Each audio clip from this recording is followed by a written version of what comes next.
I'd like to call this meeting of August 2nd, 2022, regular council meeting for the city of Sebring.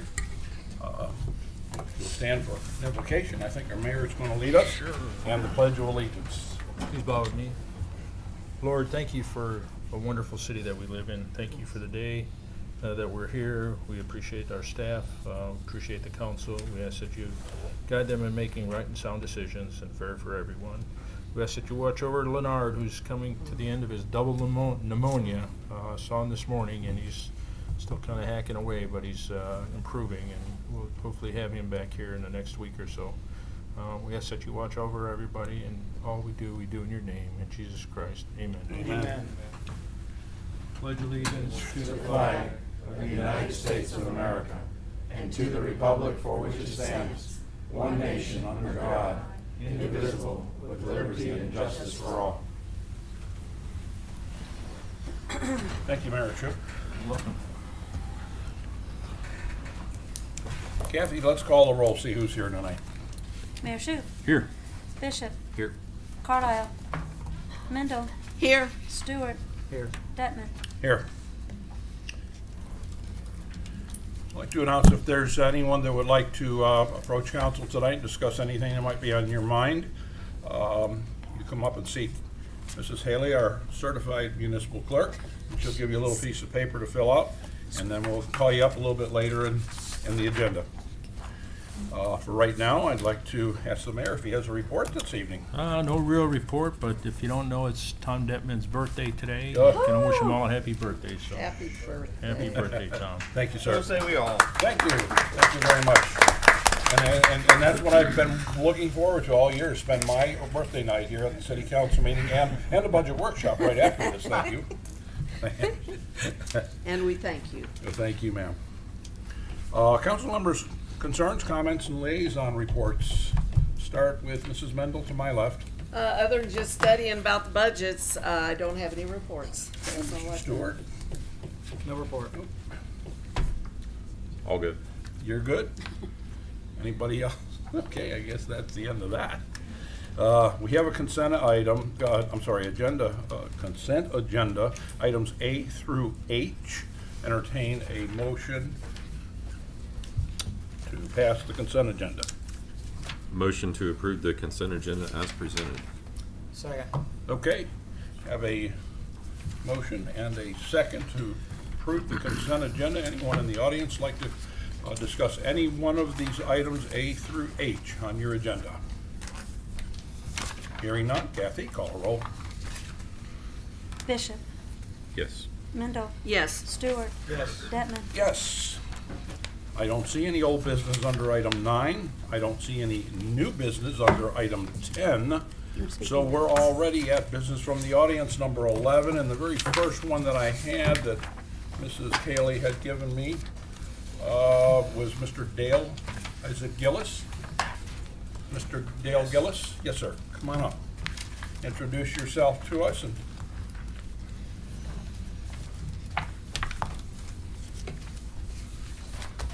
My name is Dale Gillis. I've lived in Sebring since 1999. welcome, sir. Thank you. Good evening. I'm going to say a few things about the CRA, specifically facade grants. In many cases, I don't understand the purpose of these grants. Part of Lakeview Drive is in the CRA, and I'm sure you know there are some very fancy houses there. For instance, 1851 Lakeview Drive. This house sold for $750,000, and today Zillow estimates its value at $845,000. In 2017, the CRA gave this address a facade grant for $6,000. Another example, 1871 Lakeview Drive. This house sold for $450,000, and today Zillow estimates its value at $668,000. In 2021, the CRA gave this address a facade grant for $1,000. Then there's 1891 Lakeview Drive. Zillow estimates the current value at $596,000. In 2015, the CRA gave a facade grant for $3,000 to this address. Another example, 2143 Lakeview Drive.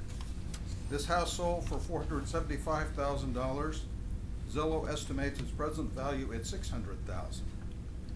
A facade grant for $3,000 was given to this address in 2017, and another $3,000 grant was given in 2018. Again, 2360 Lakeview Drive. This house sold for $120,000. In 2016, the CRA gave them a facade grant for $6,000. The original purpose of the CRA was to make improvements in blighted areas.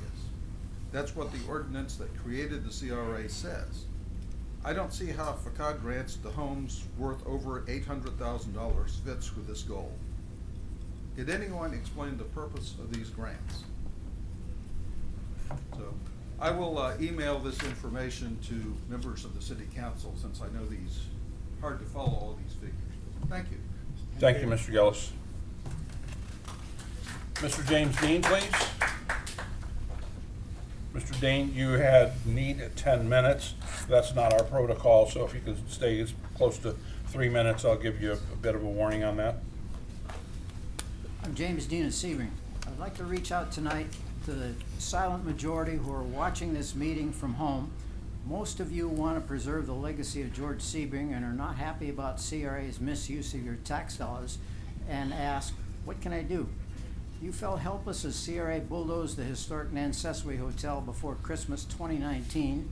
Your opinion was ignored in 2020 when CRA spent $150,000 to hire the wrong consultant, Kimley Horn, an urban consultant, to design a clone of Fort Lauderdale for the waterfront. Instead of the mistake on the lake, CRA should have hired a historical consultant, such as the man who wrote the book Sebring City on the Circle, or the consultant who restored the Amtrak train station. That consultant would have created a downtown master plan to preserve and utilize Sebring historic buildings, not destroy them. Instead, CRA, aided and abetted by City Council, created a cultural revolution to destroy old ideas, destroy old culture, destroy old customs, and destroy old habits, to destroy all that was created by George Sebring and founders and their descendants that had stood the test of time 100 years. In Europe, building facades 100 years old are preserved, infrastructure behind are rebuilt as new. In Nashville, Atlanta, and all across America, 100-year-old brick buildings are repurposed and restored as a centerpiece of downtown revival. CRA defrauded the citizens, claiming the front wall of the Nancesui would fall on the Christmas parade. News photos of the destruction showed the front wall was like Gibraltar, would have stood another century. CRA spent $400,000 of tax money on destruction that should have been spent on stabilizing and restoration. All right, I'll jump ahead here. Let's see here. You're halfway through, sir. Okay. An investor from Tampa signed a contract with real estate brokers to buy the Salvation Army Church to open a high-end pizza restaurant. He was in a position to restore this building. CRA defrauded the investor, bought the building at a lower price, cheating the church, the investor, the real estate broker, and the Sebring taxpayers. The restaurant would have cost taxpayers nothing. Instead, CRA bought the building in an unethical transaction and is giving it away. Taxpayers are thus spending at least $200,000 to open a restaurant. In a second transaction, an investor from Chicago offered to pay full price for a 2-story building on the Circle, I believe $400,000, and spent up to $500,000 to restore the building to open a family-oriented steakhouse. CRA turned down that offer, instead is giving it away to a local business to open a bar. Apparently the 100-year-old roof is bad, so CRA has considered replacing it. Total cost of taxpayers to open a bar on the Circle will probably be $500,000 with a new roof. Go ahead and wrap it up, Mr. Dean. All right, I'll wrap it up here. Thank you, sir. All right. Back to the silent majority. I have in my hand, right here, this is a complaint form from the Florida Commission on Ethics. You may get it online or call Florida Commission on Ethics. They will mail or email it to you. You must sign and mail it, have it notarized, and summarize your reason and evidence to file an ethics complaint against David Liddell or any city commission member or city official you believe in misusing tax money. Thank you. Thank you, sir. Mr. Michael Sarzano? Mr. Sarzano?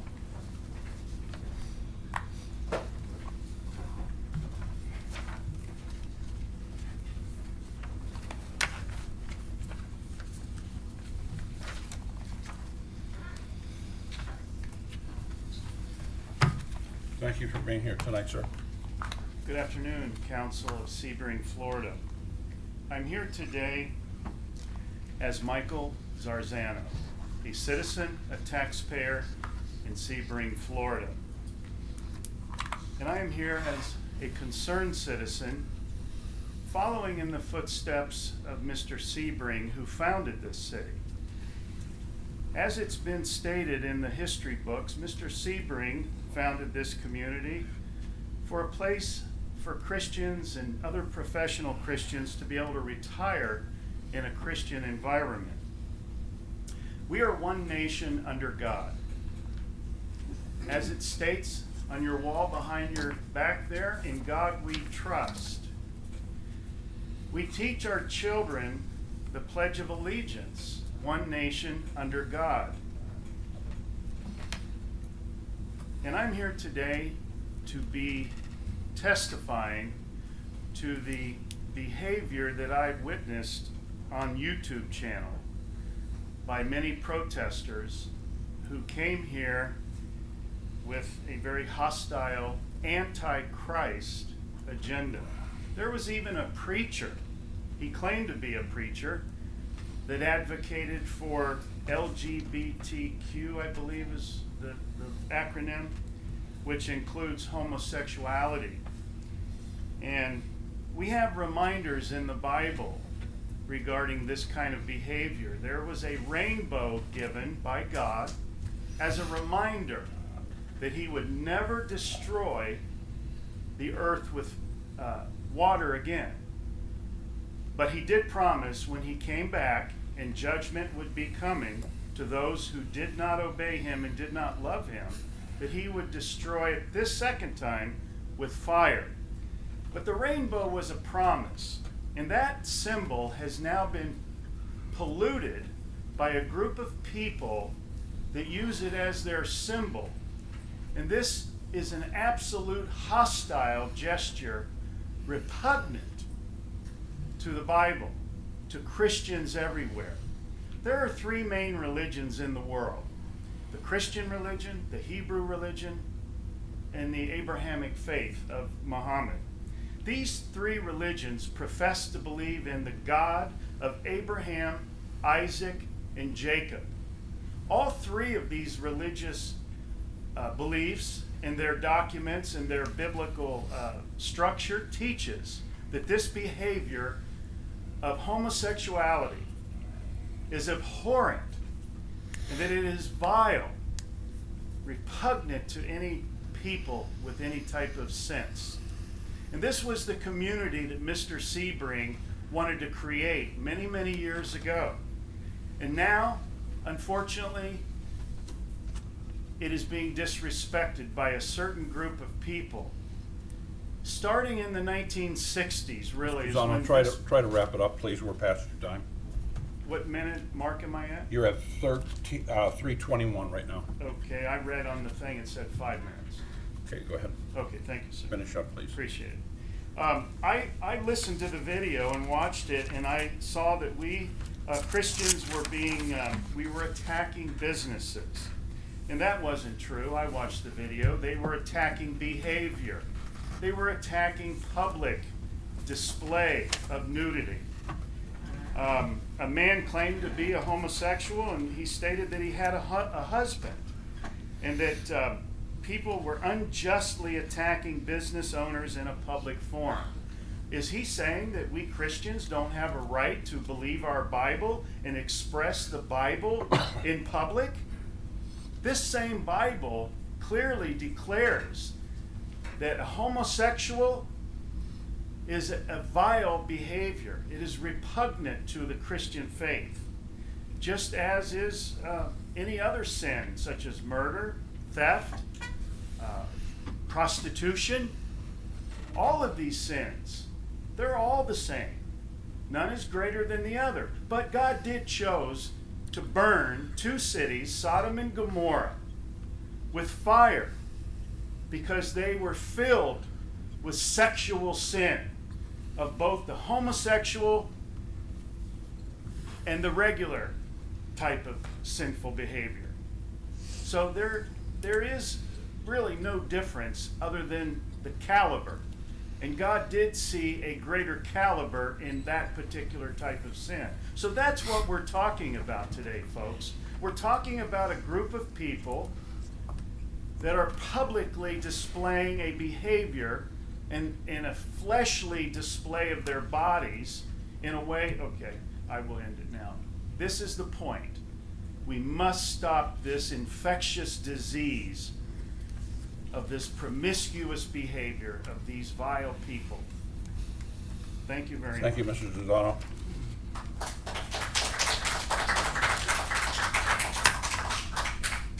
Cynthia Compton, please. Thank you, ma'am.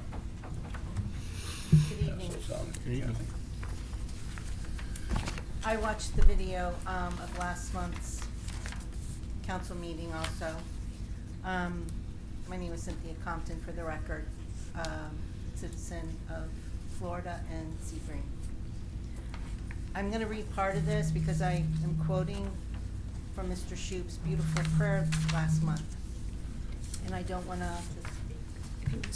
I don't want to misquote him in any way. It says, and he did it again tonight, "Thank you for this wonderful city we live in. Throughout the world, we're just having all sorts of issues, and it's even hitting our little community that we live in. Lord, make me an instrument of your peace, where uncivil words prevail. Show me to model love, to do the same. To model love. Help me remember the God-given dignity of all and invite others to do the same, to build bridges and not walls, and seek first what unites us rather than how we diverge. This burlesque situation is a divergent, and Webster's 1828 defines this as departing or receding from each other, that we never tolerate hateful ideas. The truth is hate to those who hate the truth. Sorry, that was not Webster's. And the truth is the matter at hand here. And under these burlesque shows, the lingerie shows, they undermine George Sebring's dream for his community and its future.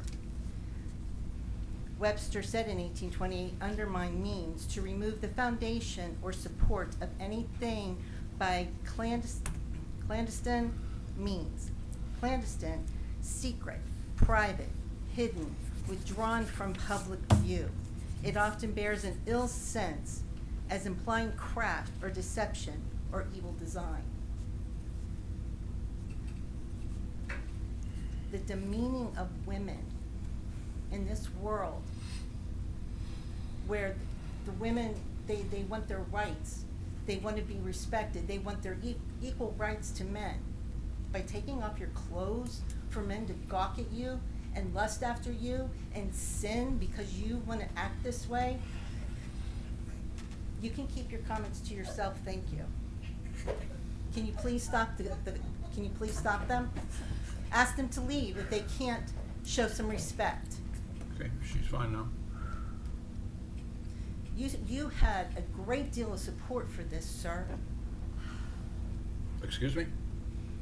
In the video that I watched, you kept showing great support for this.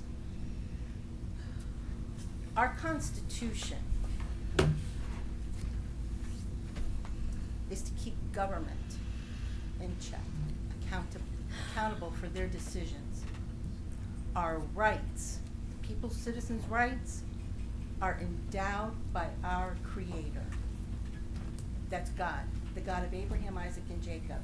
He is the one who gives us our rights. The rights for the First Amendment, Second Amendment, all of them. I find it interesting how people want to talk about their rights, but only when it's comfortable for them or only when it's in an agreement with them. This country, this particular city, was established in the foundation of Jesus Christ. Amen. If we cannot sustain that, I am a citizen. I'm a native Floridian. I was born in Miami, raised in Broward County. Then I moved to Indiana for a few years, and then I moved to the west coast of Florida. I watched Miami turn to garbage from this kind of stuff. Then I watched Fort Lauderdale turn to garbage from this kind of stuff. Sarasota City, Fort Myers, Naples, and now they're trying to do it to Charlotte County. They got this big, huge thing coming in, and it's going to be more the same, all for money. The love of money is the root of all evil. You guys want to see Sebring destroyed? Let money be the most important thing. People are the most important thing. And love is not lust. These people who think they're spreading love, it's lust. If you don't stop it, you're going to be held accountable before God. You may get away with it here on earth. I got away with a lot of stuff before I repented and gave my life to Christ. Your time is up, man. Thank you. I'm actually surprised that you think that we think anything much different than you do. Miss Barbara Conklin, please.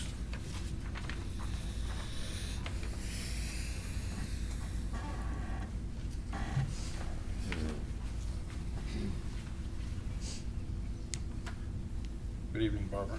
Hi, good evening. Thanks for being here.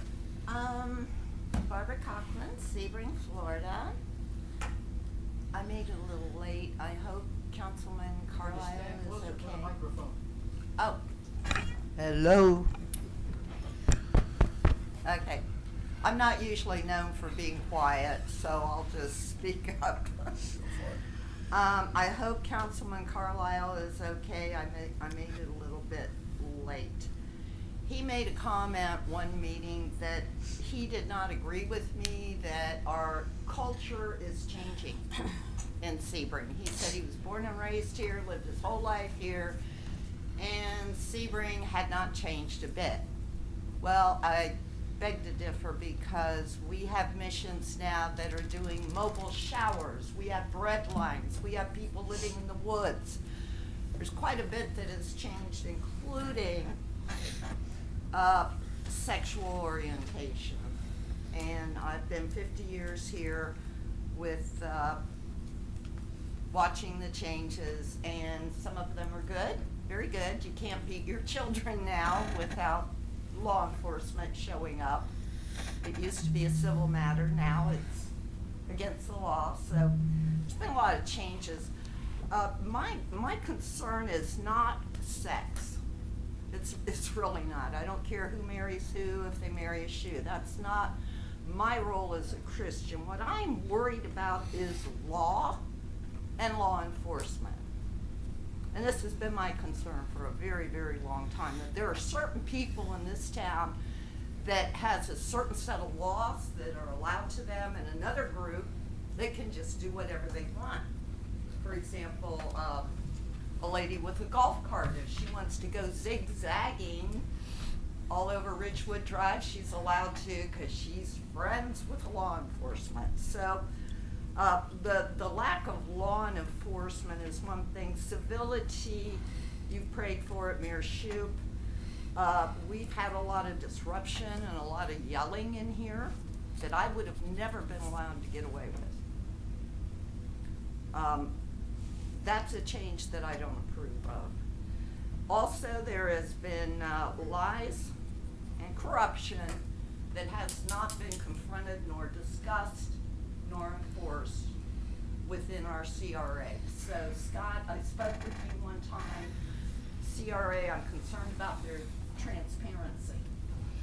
I want copies of their audio meetings where they vote on buying buildings on tax nickels and giving them away to their friends. That's my concern. My concern is also with code enforcement, where some people can build right up on a lot line and harass the neighbors, and other people can't even build a swing. And my friend did die after you graciously allowed her to build her swing, and then she used it once and she died of cancer. So law and enforcement. She did not break the law. She was shouted down, and the pastor came up and said a woman could not breastfeed in public. They'd have to leave downtown. That would show too much breast. She did not write that law. She was reading existing law and was shouted down by people. This must stop. Thank you. Thank you, Ms. Conklin. Okay, we're at item 12. Do we have any city attorney business? No, sir. How about item 13, city administrator